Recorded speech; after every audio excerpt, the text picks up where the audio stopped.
Dan FYI, Wak, kamar mandi ini terletak di sisi lorong ya, sehingga anak-anak yang lain tuh bisa nengok keberadaan si Devi nih. Jadi waktu lalu apa si Devi? Temenung tuh jongkok Wak depan kamar mandi itu. Nah, Fiza yang keheranan, dia langsung lah nanya ke kawannya, "Weh Dev, ngapain kau di sini? Mandilah kau dulu sana. Bentar lagi kita makan malam, terjongkok pula kau di sini," katanya. Nah, di situ Devi diam, Wak, nggak jawab sama sekali. Dia cuma berdehem-dehem aja.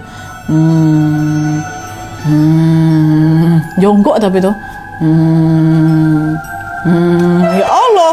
Nah, Fiza sama kawan-kawan pun nggak ambil pusing dengan perilaku anehnya si Devi ini. Mereka pun memutuskan masuk lagi ke dalam kamar. Akhirnya mereka makan malam lah itu bersebelah saja, Wak, tanpa kehadiran si Devi. Dan karena Devi ini nggak kunjung kembali, akhirnya dua orang temannya pergilah ke kamar mandi kan buat ngecek keberadaan si Devi. Sesampainya di kamar mandi tersebut, Wak, ternyata mereka tidak menemukan Devi. Kamar mandi itu ada macam 4 bilik kecil gitu loh, Wak. Mereka buka satu-satu, nggak ada Devi di situ loh. Kosong semua ya. Nah, dua orang kawannya pun jadi panik kan. "Woi Devi, kok kemana Devi?" Kata mereka berkeliling lah itu di setiap sudut pesantren sambil manggil-manggil nama si Devi nih. Akan tetapi, Wak, Devi belum juga ditemukan. Nah, karena khawatir sesuatu terjadi sama si Devi, dua orang kawan ini pun langsunglah balik lagi ke kamar dan melaporkan kepada kawan-kawannya, "Wak, Devi nggak ada di kamar mandi. Kami udah cari kemana-mana, nggak ada dia," katanya. Kok bisa, Wak? Udah kau cari? Udah nggak ada. Oh iyalah, kita lapor aja ke Umi Abi yuk, kata salah satu di antara mereka nih. Nah, Umi Abi kan pengurus pesantren kan, tinggal juga di pesantren itu, Wak. Dan setelah mendapatkan laporan dari Fiza beserta teman-temannya, Umi Abi sekaligus Uti, ibunya Abi yang memang udah sepuh, Wak, turut itu membantu pencarian si Devi. Yuk cari kan. Devi, diteriak-teriakin mereka semua berpencar, Wak, ke seluruh penjuru pesantren. Dan alhamdulillahnya Fiza dan teman-temannya akhirnya menemukan Devi. Dan kalian tahu, ternyata Devi berada di area jemuran baju yang terletak di belakang pesantren dekat ladang tebu tuh. Anehnya lagi, Devi dalam posisi ini, maaf ya, Wak, sebelumnya maaf kali. Devi dalam posisi buang air besar dan dimain-mainkannya kotorannya tuh pakai tangannya. Maaf ya, tuh kata Fiza. Apa nggak terkejut Fiza sama kawan-kawannya kan? Devi pun menyadari, Wak, Fiza sama kawan-kawan ini datang. Bukannya malu apa kayak gimana, enggak, Wak. Devi ini malah tersenyum gitu sama mereka kan. Gitu, nyeringai deh ke arah si Fiza sama kawan-kawannya tuh. Sambil main-mainin itu. Oh ya Allah, melihat pemandangan itu sontaklah mereka semua lari sekejang-kencangnya, nggak ada yang berani nyamperin si Devi, kabur semua ya, dan langsung melaporkan kejadian itu kepada yang lain. Akhirnya, Wak, Umi yang pada saat itu kebetulan lagi pakai sarung tangan tuh, kalian sarung tangan kain tuh, langsunglah dibersihkan kotoran yang ada di tangannya si Devi, dan beliau juga langsung menyelimuti tubuh Devi dan membawa Devi ke kamar. Nah, pada saat melewati kawan-kawan ini, Devi lagi-lagi tersenyum menyeringai, Wak. Gitu. Nah, waktu itu mereka berpikir, oh, Devi ini kerasukan mesti ini ya kan. Kerasukan, Umi pasti Devi kerasukan, Umi. Ini bukan kesurupan, jangan ngada-ngada kalian, kata Umi. Dan setelah penemuan si Devi itu, semalaman mereka semua berjaga menunggu si Devi yang lagi tertidur. Karena takut terjadi apa-apa sama si Devi ya kan. Nah, barulah keesokan harinya Devi pun terbangun dari tidurnya dalam keadaan yang memang masih sama kayak kemarin. Dia masih kayak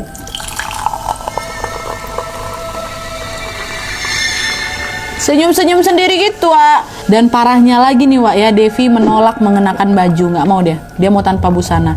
Dia juga nggak mau makan, nggak mau sholat dan melakukan aktivitas seperti biasanya, nggak mau. Dia hanya terdiam di atas kasur sambil itulah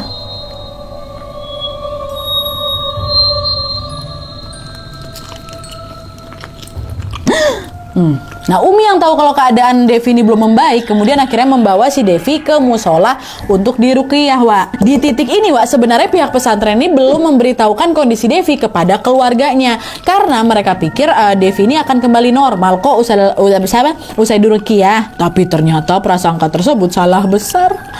Selesai diruqyah, Wak, bukannya membaik, kondisi si Devi ini justru malah menjadi-jadi, Wak. Umi dibantu dengan santri lainnya pun kemudian memapah Devi balik lagi ke kamar nih. Tapi, Wak, belum sampai ke kamar, masih di perjalanannya, Devi kembali melakukan satu hal yang di luar nalar. Di mana Devi tiba-tiba melepaskan diri dari pegangan kawan-kawannya dan langsung berjongkok untuk buang air kecil pada saat itu juga. Posisi ramai nih, kawan-kawannya ada di sebelah-sebelah dia nih, belum sampai di kamar, itu juga bukan kamar mandi, langsung jongkok buang yang kecil ya.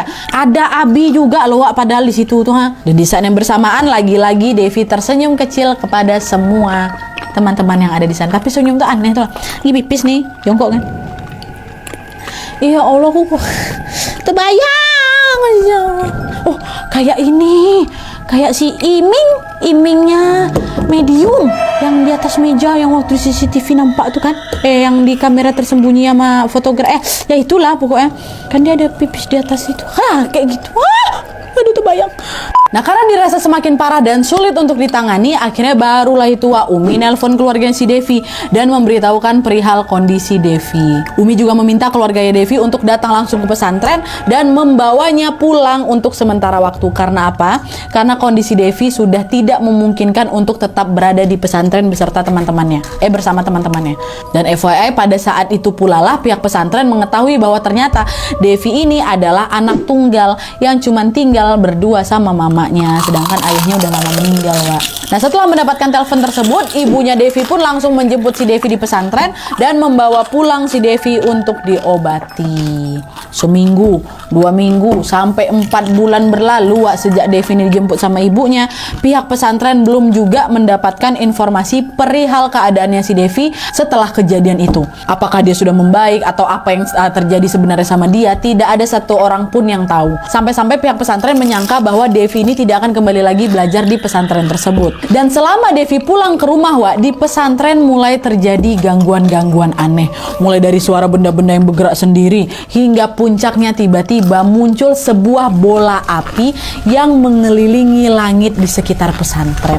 Masalahnya nih, Wak, ya, bola api tersebut nggak muncul sekali, tapi muncul selama 4 malam berturut-turut, dan setiap kali bola api ini datang ngelilingin tuh, selalu diiringi dengan suara lonceng. Kling, ning, ning, ning, ning, ning, ning, ning, ning, ning, ning, gitu. Entah apa sih ya. Pihak pesantren pun nggak diam aja, Wak. Mereka sudah melakukan berbagai cara untuk menangani gangguan tersebut. Mulai dari doa bersama, zikir, segala macam upaya lah mereka lakukan, tapi ternyata tidak berhasil juga menghentikan semua gangguan tersebut. Sampai akhirnya semua gangguan itu menghilang tepat 1 minggu sebelum Devi kembali ke pesantren. Balik Devi ternyata, Wak. Nah, jadi pada saat si Devi ini balik, Wak, kawan-kawan senang bukan main lah kan, karena udah 4 bulan kami nggak dengar kabar kau, Devi, gitu. Dan sekarang mereka mendapati Devi balik lagi dengan keadaan sehat walafiat. Alhamdulillah ya, Wak, ya. Tapi anehnya nih, Wak, setelah balik lagi ke pesantren tersebut, Devi menjadi agak sedikit berbeda dengan dirinya yang dulu. Dan perubahan ini pun sedikit banyak menimbulkan tanda tanya nih di banyak kawan-kawannya. Ini Devi atau bukan ya? Kok beda dia? Kok jadi kayak gini? Nah, Devinya kenapa Nadia? Masuk.